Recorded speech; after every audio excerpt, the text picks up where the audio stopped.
ദിവ്യകാരുണ്യ സ്നേഹം നുകർന്ന് യാത്രയാകുന്ന വൈദികർ. വിശുദ്ധ കുർബാനയുടെ തീഷ്ണമായ ജീവിതാനുഭവങ്ങൾ. ഇത് തിരുവനന്തപുരം രൂപതാംഗവും ഇപ്പോൾ pontifical institute of theology and philosophy ആലുവയുടെ പ്രസിഡന്റുമായ ഫാദർ സുജൻ അമൃതം. ദിവ്യകാരുണ്യ ഈശോ കരം പിടിച്ചു നയിക്കുന്ന സ്നേഹാനുഭവങ്ങൾ സുജനച്ചൻ നമ്മോട് പങ്കുവയ്ക്കുന്നു. എൻ്റെ പേര് ഫാദർ സുജൻ.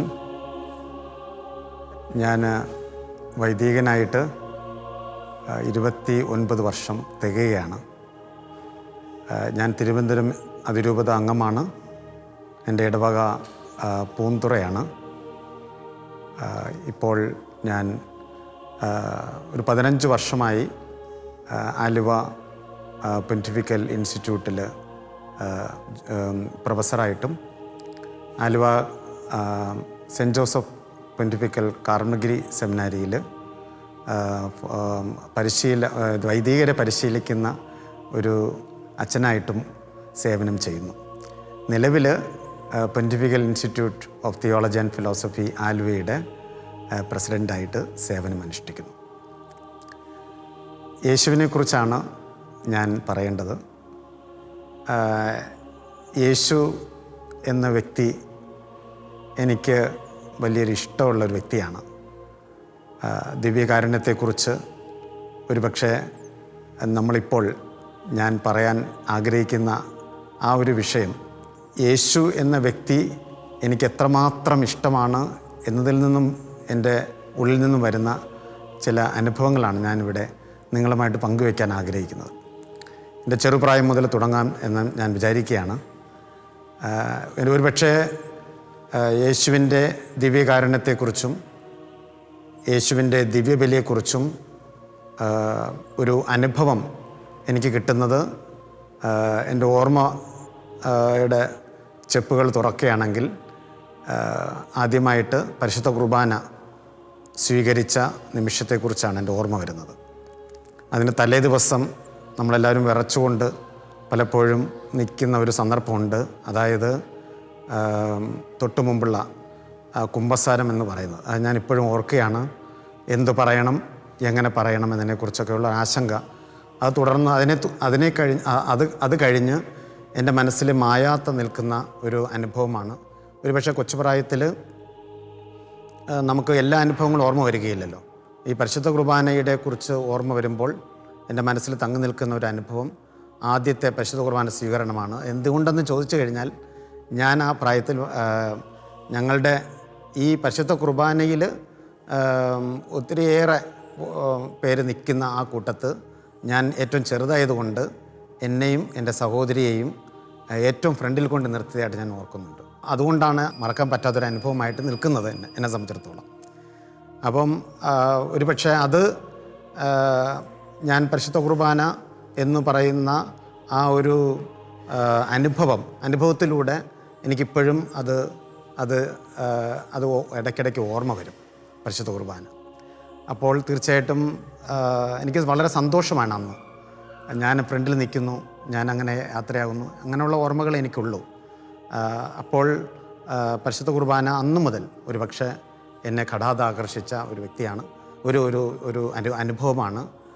കാറ്റഗിസം പഠിക്കുന്ന അവസരങ്ങളിലൊക്കെ എല്ലാം ഒരുപക്ഷെ എനിക്കിഷ്ടമായതുകൊണ്ടായിരിക്കാം കൂടെയുള്ള സഹപ്രവർത്തകരോടൊപ്പം എനിക്ക് നല്ല മാർക്കുകളൊക്കെ എനിക്ക് കിട്ടിയതായിട്ട് ഞാൻ ഓർക്കുന്നുണ്ട്.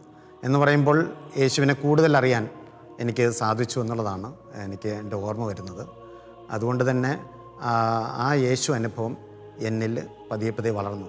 ഞാൻ എപ്പോഴും എന്നെ ഓർക്കുന്നത് എൻ്റെ ദൈവവിളി, വൈദികനാകാനുള്ള ദൈവവിളി ഒരുപക്ഷെ എനിക്ക് എങ്ങനെ കിട്ടി എന്ന് ചോദിച്ചു കഴിഞ്ഞാൽ, ഞാൻ ഓർമ്മ വെച്ച കാലം മുതൽ എൻ്റെ അമ്മയുടെ കൂടെ ദിവ്യബലിക്ക് അതിരാവിലെ എഴുന്നേറ്റ് പോകുമായിരുന്നു. ഒരു സുഖകരമുള്ള കാര്യമല്ല. കാരണം ഇവർ നേരത്തെ എണീക്കും. അപ്പോൾ നമ്മളെ എൻ്റെ കൂടെ എഴുപ്പിച്ച് നമ്മളെയും കൂടെ കൊണ്ടുപോവുകയാണ് ചെയ്യുന്നത്. അമ്മയോട് കൂടെ നടന്ന അമ്മയോടൊപ്പം പരിശുദ്ധ കുർബാനയിൽ പങ്കെടുത്ത അനുഭവം, അത് എന്നെ സംബന്ധിച്ചിടത്തോളം സ്നേഹത്തിൻ്റെ ഓർമ്മകളാണ്, യേശുവിനെക്കുറിച്ചുള്ള സ്നേഹത്തിൻ്റെ ഓർമ്മകളാണ് തരുന്നത്. പിന്നെ കൊച്ചുപ്രായത്തിൽ തന്നെ ഞാൻ എല്ലാ ദിവസവും ഫ്രണ്ടിലിരുന്ന് പരിശുദ്ധ കുർബാന കാണുന്നത് കൊണ്ട് ഓൾട്ടർ ബോയ് ആകാനൊക്കെ ആഗ്രഹിച്ചു. പക്ഷേ ആ സന്ദർഭങ്ങളിൽ അവിടെയുള്ള കുട്ടികളുടെ ആ സ്വഭാവ ഇത് കാരണം നമുക്ക് അങ്ങനെയുള്ളത് ആകാൻ അങ്ങനെ നടന്നില്ല. അപ്പോൾ അതുകൊണ്ട് തന്നെ ഇതിനോട് ഇങ്ങനെ ആകണം എന്നുള്ള കൂടുതൽ ആഗ്രഹമാണ് എനിക്കുണ്ടായത്. പിന്നെ ഒരു പക്ഷേ 10ാം ക്ലാസ് കഴിയുമ്പോൾ വൈദികനാകണം എന്നുള്ള ഒരു ചിന്ത ഒരു പക്ഷേ ഉണ്ടായപ്പോൾ തന്നെ എൻ്റെ കൂടെയുള്ള കൂടെയുള്ള സഹപാഠികളൊക്കെ യഥാർത്ഥത്തിൽ ഇവൻ വൈദികനാകും എന്നൊക്കെ പറഞ്ഞ് നമ്മളെയൊക്കെ പ്രോത്സാഹിപ്പിക്കും. കാരണം എല്ലാ ദിവസവും നമ്മൾ കുർബാനയിലൊക്കെ മുടങ്ങാതെ പോകുന്നത് കൊണ്ടായിരിക്കണം എന്നെനിക്ക് തോന്നുന്നു. അപ്പം അതൊക്കെ യഥാർത്ഥത്തിൽ നമ്മുടെ വൈദിക ജീവിതത്തെ പുൽകുവാനായിട്ട്, സ്നേഹത്തോടു കൂടി സ്വീകരിക്കാനായിട്ട് ആ അനുഭവങ്ങൾ എന്നെ സ്വാധീനിച്ചു എന്ന് വേണം കരുതാൻ.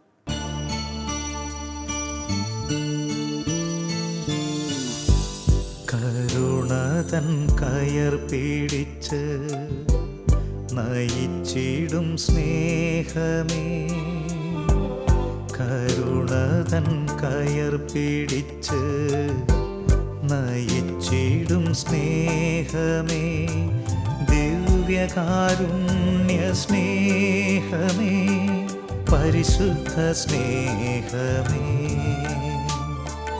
ദിവ്യകാരുണ്യ സ്നേഹമേ, പരിശുദ്ധ സ്നേഹമേ, പരിശുദ്ധ പരമദിവ്യകാരുണ്യമേ, അനന്ത സ്നേഹമേ, പരിശുദ്ധ പരമദിവ്യകാരുണ്യമേ, അനന്ത സ്നേഹമേ. എൻ്റെ സെമിനാരി അനുഭവത്തിൽ പരിശുദ്ധ കുർബാന എന്നെ ഒത്തിരിയേറെ സ്വാധീനിച്ചൊരു കാര്യമാണ് ഞാൻ നിങ്ങളുമായിട്ട് പങ്കുവയ്ക്കാൻ ആഗ്രഹിക്കുന്നത്. സെമിനാരിയിൽ ആണ് കൂടുതൽ പരിശുദ്ധ കുർബാനയെക്കുറിച്ച് ആഴമായി പഠിക്കാനും അതുപോലെ തന്നെ അനുഭവിക്കുവാനും അതിൻ്റെ പ്രാധാന്യത്തെക്കുറിച്ച് മനസ്സിലാക്കുവാനൊക്കെ കഴിഞ്ഞത്. പ്രത്യേകിച്ച് ഞാനിപ്പോൾ ഓർക്കുന്നത് ഞങ്ങളുടെ സെമിനാരി റെക്ടറായിരുന്ന അന്നത്തെ റെക്ടറായിരുന്ന ഫാദർ സൂസപ്പാക്യം, പിന്നീട് അദ്ദേഹം തിരുവനന്തപുരം രൂപതയുടെ ആർച്ച് ബിഷപ്പായി റിട്ടയർ ചെയ്തു. അപ്പോൾ അദ്ദേഹം റെക്ടറായിരുന്ന സമയത്ത് അദ്ദേഹം മണിക്കൂറുകളോളം പരിശുദ്ധ കുർബാനയിലെ സന്നിധിയിൽ ഇരുന്ന് പ്രാർത്ഥിക്കുന്നതും അദ്ദേഹത്തിൻ്റെ പരിശുദ്ധ കുർബാന അർപ്പണവും ഒക്കെ ഒരു വലിയൊരു അനുഭവമായിരുന്നു എന്ന് ഞാൻ മനസ്സിലാക്കുകയാണ്. അപ്പോൾ അതൊക്കെ പതിയെ പതിയെ സ്വാധീനിക്കുകയായിരുന്നു കൂടുതലായിട്ട്. കൂടുതലും എൻ്റെ ഓർമ്മയിൽ തെളിഞ്ഞു വരുന്നത് ഒരു സംഭവമാണ്. അതായത് എൻ്റെ ദൈവവിളിയെ അല്പമൊന്ന് കുറച്ചുകൂടെ ഊട്ടി ഉറപ്പിക്കാൻ കഴിഞ്ഞ ഒരു അനുഭവമാണ്. അത് ഞാൻ മേജർ സെമിനാരിയിൽ വന്ന് ഫിലോസഫി പഠനം തുടങ്ങി. ഞങ്ങളുടെ 3 വർഷത്തെ പഠനം കഴിഞ്ഞ് അന്ന് ഞങ്ങൾക്ക് റീജൻസി ഇല്ലാതെ തിയോളജി പഠനത്തിന് കയറണമായിരുന്നു.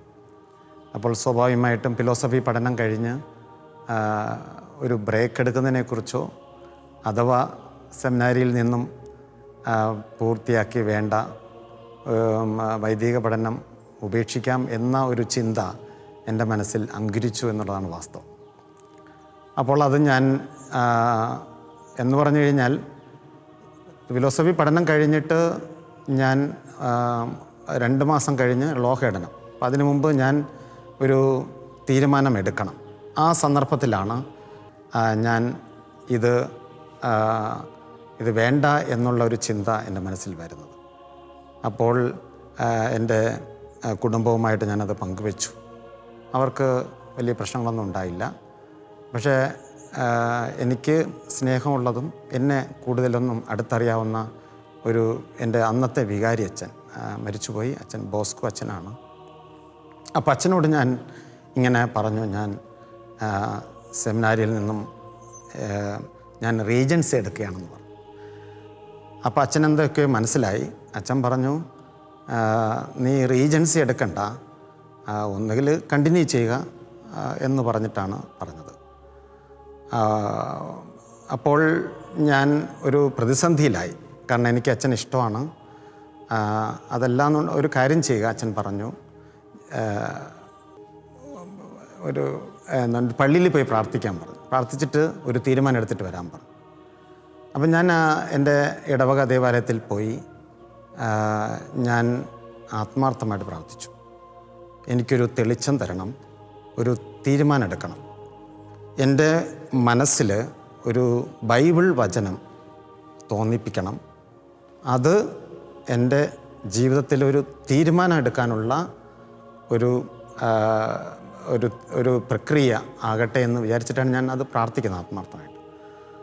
അപ്പോൾ ഞാൻ 1 മിനിറ്റ് പ്രാർത്ഥിച്ചില്ല. എൻ്റെ മനസ്സിൽ പെട്ടെന്ന് വന്ന ആ ഒരു വചനഭാഗം എന്ന് പറയുന്നത്, കലപ്പയിൽ കൈവച്ചിട്ട് നീ തിരിഞ്ഞു നോക്കുന്നവൻ സ്വർഗരാജ്യത്തിന് അർഹനല്ല, കലപ്പയിൽ കൈവച്ചിട്ട് തിരിഞ്ഞു നോക്കുന്നവൻ സ്വർഗരാജ്യത്തിന് അർഹനല്ല എന്നുള്ള ഒരു വചനമാണ്. ആ സമയത്ത് തന്നെ ഞാൻ തീരുമാനിച്ചു വൈദികനാകാമെന്ന്. അത് പരിശുദ്ധ കുർബാനയുടെ മുമ്പിൽ ഞാൻ ഇരുന്നെടുത്ത ഒരു തീരുമാനമാണ്. തുടർന്ന് ഞാൻ എൻ്റെ വികാരിച്ചനോട് പറഞ്ഞു, ഞാൻ ലോഹയിടാൻ തീരുമാനിച്ചു എന്ന്. അപ്പോൾ പരിശുദ്ധ കുർബാന ആണ് യഥാർത്ഥത്തിൽ എന്നെ സംബന്ധിച്ചിടത്തോളം വൈദികനാകാനുള്ള ഒരു തീരുമാനം എടുക്കാൻ എന്നെ സഹായിച്ചത്. ആത്മീയ ജീവന്റെ അപ്പമായി, നിത്യമാം ജീവന്റെ ഭോജ്യമായി ആഗതനാകുന്നു യേശുനാഥൻ, ദിവ്യകാരുണ്യ സ്വരൂപനായി.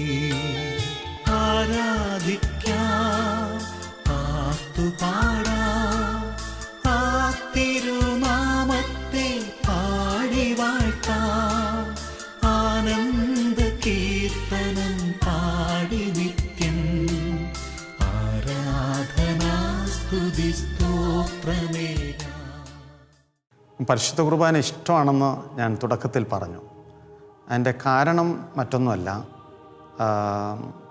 നമ്മളുടെ അനുഭവത്തിലൂടെയും പഠനങ്ങളിലൂടെയും എനിക്ക് ബോധ്യമായൊരു കാര്യം എന്ന് പറയുന്നത്, യേശു സത്യമായും ഈ പരിശുദ്ധ കുർബാനയിൽ വസിക്കുന്നു എന്നുള്ളതാണ്.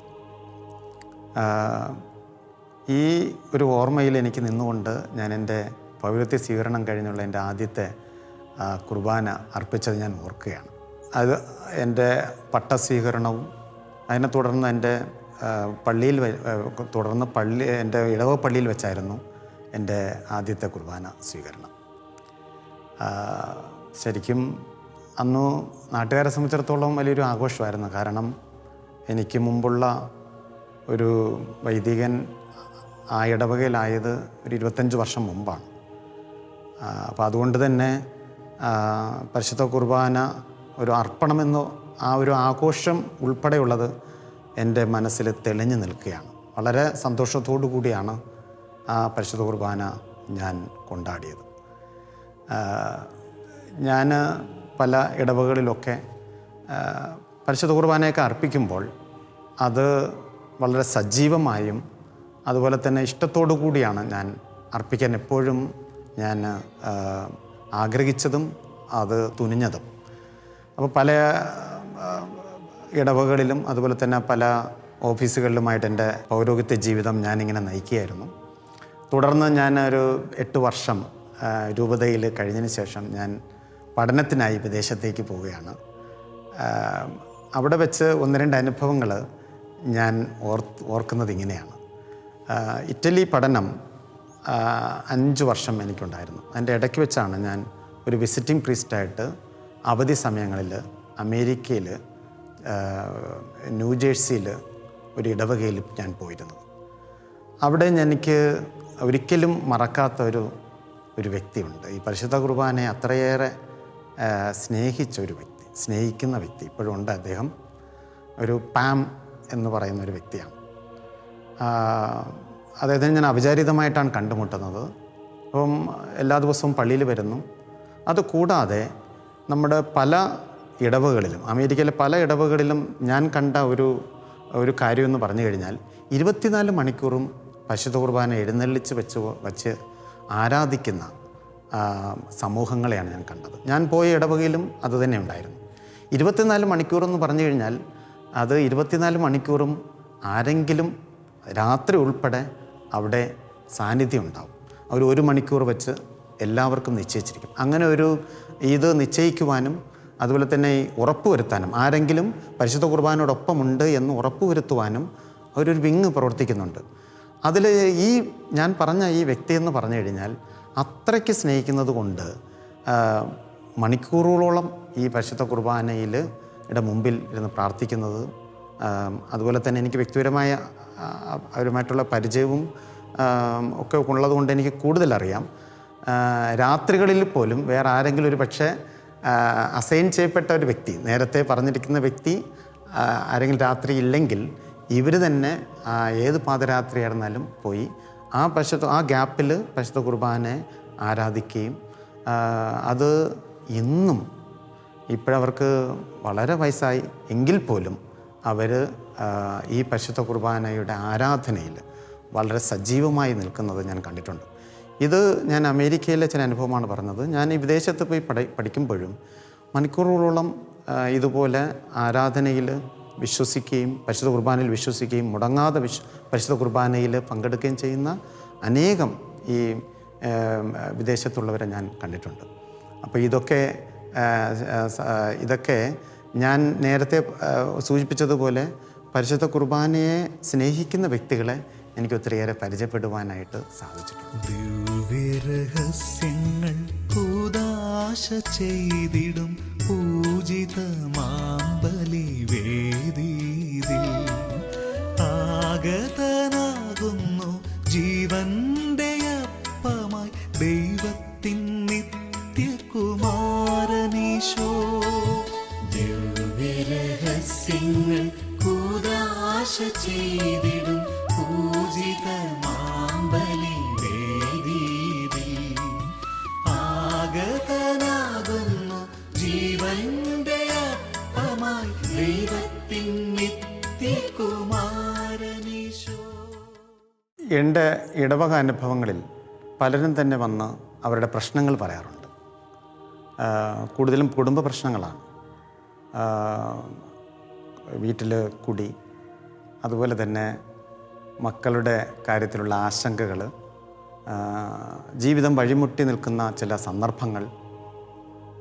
അപ്പോഴൊക്കെ ഞാൻ വ്യക്തിപരമായി ഈ വ്യക്തികളോടും എപ്പോഴൊക്കെ ഞാൻ ഈ കുടുംബങ്ങളെ സന്ദർശിച്ചുകൊണ്ട് ഈ പരാതികൾ കേൾക്കുമ്പോഴും ഞാൻ ഇടവകളിൽ പൊതുവെ കുടുംബ പ്രശ്നങ്ങളെക്കുറിച്ച് ഞാൻ സംസാരിക്കുമ്പോഴും ഞാൻ അവരോട് പറയുന്ന ഒരേ ഒരു കാര്യം ഇതാണ്. അതായത് ഈ പ്രശ്നത്തിലെല്ലാം നിങ്ങൾക്ക് പരിഹാരം നിർബന്ധമായിട്ടും കാണണമെങ്കിൽ എല്ലാ ദിവസവും പരിശുദ്ധ കുർബാനയിൽ സംബന്ധിക്കണം. അത് കേട്ട് പലരും തന്നെ സ്ഥിരമായിട്ട് കുർബാനയിൽ പങ്കെടുക്കാത്തവർ അത് ഡെയിലി ദിനംപ്രതിയുള്ള കുർബാനയിൽ പങ്കെടുക്കുന്നത് ഞാൻ കാണുകയും അവരുടെ മുഖത്തൊക്കെ പിന്നീട് തെളിച്ചം കാണുന്നതായിട്ട് ഞാൻ ശ്രദ്ധിച്ചിട്ടുണ്ട്. ഈ അടുത്ത കാലത്ത് എന്നോട് 2 പേര്, ഒരു 3 ദിവസം മുമ്പാണ് ഈ സംഭവം, 2 പേര് എന്നോട് ഒരു ചോദ്യം ചോദിച്ചു. ഒരാൾ ചോദിച്ചത്, അച്ഛാ പള്ളിയിൽ തന്നെ പോണോ, ഞങ്ങൾ വീട്ടിലിരുന്ന് പ്രാർത്ഥിച്ചാൽ പോരെ എന്നാണ് ഒരു ചോദ്യം. രണ്ടാമത്തെ ഒരാൾ ചോദിച്ചത്, അച്ഛാ പള്ളിയിൽ പോകണമെന്നും ഈ ബൈബിളിൽ വല്ലതും പറഞ്ഞിട്ടുണ്ടോ എന്നാണ് ചോദിച്ചത്. ഇത് 2 ചോദ്യങ്ങളും വരുന്നത് ഒരു പരിധിവരെ വലിയൊരു ആഭിമുഖ്യം ഈ പരിശുദ്ധ കുർബാനയോടോ പള്ളിയോടോ വലിയൊരു ആഭിമുഖ്യം ഇല്ലാത്തതിൽ നിന്നും വരുന്നതാണെന്ന് എനിക്ക് വ്യക്തിപരമായി അവരറിയാവുന്നത് കൊണ്ട് ഞാൻ തീർച്ചയായിട്ടും പറയാം. ഞാൻ അവർക്ക് കൊടുത്ത ഉത്തരം ഇതാണ്. ഞാൻ പറഞ്ഞു, സത്യത്തിൽ യേശു ദൈവമാണോ എന്നുള്ളതാണ് ആദ്യത്തെ ചോദ്യം. യേശു ദൈവമാണ് എന്നതിന് ബൈബിളിൽ നിരവധി ദൈവപുത്രനാണ്, ദൈവമാണ് എന്നതിന് നിരവധി നമുക്ക് സന്ദർഭങ്ങൾ അടർത്തിയെടുക്കാൻ സാധിക്കും. അതേസമയം തന്നെ ഞാൻ മറ്റൊരു വിധത്തിൽ ഞാനിത് പറയുകയാണ്. എൻ്റെ ബോധ്യമാണ് ഞാൻ പറയുന്നത്. യേശു ദൈവമാണ് എന്നതിന്, ദൈവപുത്രനാണ് എന്നതിന് എൻ്റെ ബോധ്യമാണ് ഞാൻ പറയുന്നത്. അതായത് യേശു ഈ ലോകത്ത് ജീവിച്ചിരുന്നപ്പോൾ തൻ്റെ ജീവിതത്തിലോ തൻ്റെ വാക്കുകളിലോ ഒരു തെറ്റും നമ്മൾ കാണുന്നില്ല. ഒരു മനുഷ്യൻ എന്നുള്ള നിലയ്ക്ക് നമുക്ക് എല്ലാവർക്കും തെറ്റുകളുണ്ട്. പക്ഷേ യേശുവിൽ അതൊന്നും കാണുന്നില്ല. അതുകൊണ്ട് തന്നെ ഇവൻ ദൈവപുത്രനല്ലെങ്കിൽ, ഇവൻ ദൈവമല്ലെങ്കിൽ ഇതെങ്ങനെ സാധിക്കും എന്നുള്ളതാണ് എനിക്ക് ഉറച്ച ബോധ്യം. അതായത് നമ്മൾ ലോകത്തിലെല്ലാം ഒത്തിരിയേറെ വലിയ മനുഷ്യരെ കണ്ടിട്ടുണ്ട്, വലിയ മഹാന്മാരെ കണ്ടിട്ടുണ്ട്. പക്ഷേ യേശുവിനെ പോലെ തെറ്റ് ചെയ്യാത്ത വ്യക്തികളെ നമ്മളൊരിക്കലും കണ്ടിട്ടില്ല. ഇവൻ ദൈവപുത്രനല്ലെങ്കിൽ പിന്നെ ആരാണ് ദൈവപുത്രൻ? അതുകൊണ്ട് എൻ്റെ ഉറച്ച ബോധ്യമാണ്, ഞാൻ എല്ലാവരോടും ഞാൻ കമ്മ്യൂണിക്കേറ്റ് ചെയ്യുന്ന പൊതുവെ പറയുന്ന കാര്യമാണ്, യേശു ദൈവമാണ്, ദൈവപുത്രനാണ്. ഒന്ന് ഓർത്ത് നോക്കിക്കേ, യേശു ദൈവപുത്രനാണെങ്കിൽ, യേശു ദൈവമാണെങ്കിൽ സത്യമായും യേശു പറഞ്ഞ വാക്കുകളിൽ നമ്മൾ വിശ്വസിക്കണം. യേശു എന്താ പറഞ്ഞത്? ഇതെൻ്റെ ശരീരമാണ്, നിങ്ങളങ്ങ് വാങ്ങി ഭക്ഷിക്കും. ഇതെൻ്റെ രക്തമാണ്, നിങ്ങൾ വാങ്ങി കുടിക്കുവിൻ എന്ന് പറഞ്ഞു. അപ്പോൾ തീർച്ചയായിട്ടും ഇതെവിടെ കിട്ടും? യേശു സത്യമായും പരിശുദ്ധ കുർബാനയിൽ വസിക്കുകയാണല്ലോ. അങ്ങനെയാണെങ്കിൽ യേശുവിനെ കാണാനും, ദൈവമായ യേശുവിനെ കാണാനും അവനെ സ്വീകരിക്കുവാനും കിട്ടുന്ന ഒരു സന്ദർഭം ആരെങ്കിലും നഷ്ടപ്പെടുത്തുമോ? ഒരു വലിയ മനുഷ്യൻ തന്നെ ഇതിലൂടെ കടന്നു പോകുമ്പോൾ അദ്ദേഹത്തിനെ കാണാൻ കിട്ടുന്ന അവസരമാണെങ്കിൽ, നമ്മൾ മാർപ്പാപ്പ ഇവിടെ വന്ന് ഇതിലൂടെ കടന്നു പോവുകയാണെങ്കിൽ നമ്മൾ ഒരിക്കലും അതിനെ നഷ്ടപ്പെടുത്തുകയില്ല. അങ്ങനെയാണെങ്കിൽ സത്യമായും ദൈവമായ യേശു ക്രിസ്തു ഈ പരിശുദ്ധ കുർബാനയിൽ വസിക്കുന്നുണ്ടെങ്കിൽ തീർച്ചയായിട്ടും യേശുവിനെ കാണാനും യേശുവിനെ അനുഭവിക്കുവാനും കിട്ടുന്ന ഒരവസരവും നമ്മൾ പാഴാക്കില്ല. അതുകൊണ്ട് അതെവിടെ നമുക്ക് സാധ്യമാകുന്നത്? ഈ പരിശുദ്ധ കുർബാനയിൽ സാന്നിധ്യമുള്ള ഈ ദേവാലയത്തിലാണ്. അതുകൊണ്ടാണ് നമ്മൾ തീർച്ചയായിട്ടും പരിശുദ്ധ കുർബാന സ്വീകരിക്കണമെന്നും ഈ പള്ളിയിൽ പോകണമെന്നും ഞാൻ അവരോട് പറഞ്ഞത്. ഞാൻ എൻ്റെ സെമിനാരി അനുഭവത്തിലും ഞാൻ കണ്ട് പോകുന്ന ഒരു കാഴ്ചയെന്ന് പറഞ്ഞു കഴിഞ്ഞാൽ, നല്ല വൈദികരാകുന്ന ഈ കുഞ്ഞുമക്കൾ ഈ പരിശുദ്ധ കുർബാനയോടുള്ള ഈ ഒരു അടുപ്പം അവരെ പൗരോഹിത്യ ജീവിതത്തിൽ അവർക്ക് ഏറെ നന്മകൾ ചെയ്യാനായിട്ട് അവർക്ക് കഴിഞ്ഞിട്ടുണ്ട്.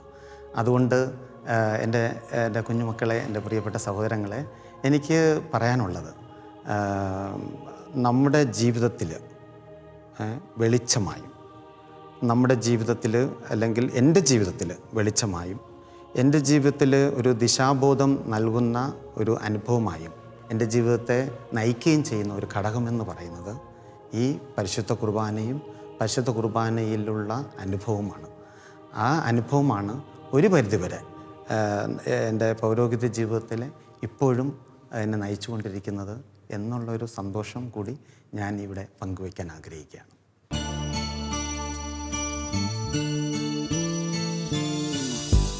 കരുണതൻ കയർ പിടിച്ച് നയിച്ചിടും സ്നേഹമേ, കരുണതൻ കയർ പിടിച്ച് നയിച്ചിടും സ്നേഹമേ, ദിവ്യകാരുണ്യ സ്നേഹമേ, പരിശുദ്ധ സ്നേഹമേ, ദിവ്യകാരുണ്യ സ്നേഹമേ, പരിശുദ്ധ സ്നേഹമേ, പരിശുദ്ധ പരമദിവ്യകാരുണ്യമേ, അനന്ത സ്നേഹമേ, പരിശുദ്ധ പരമദിവ്യകാരുണ്യമേ,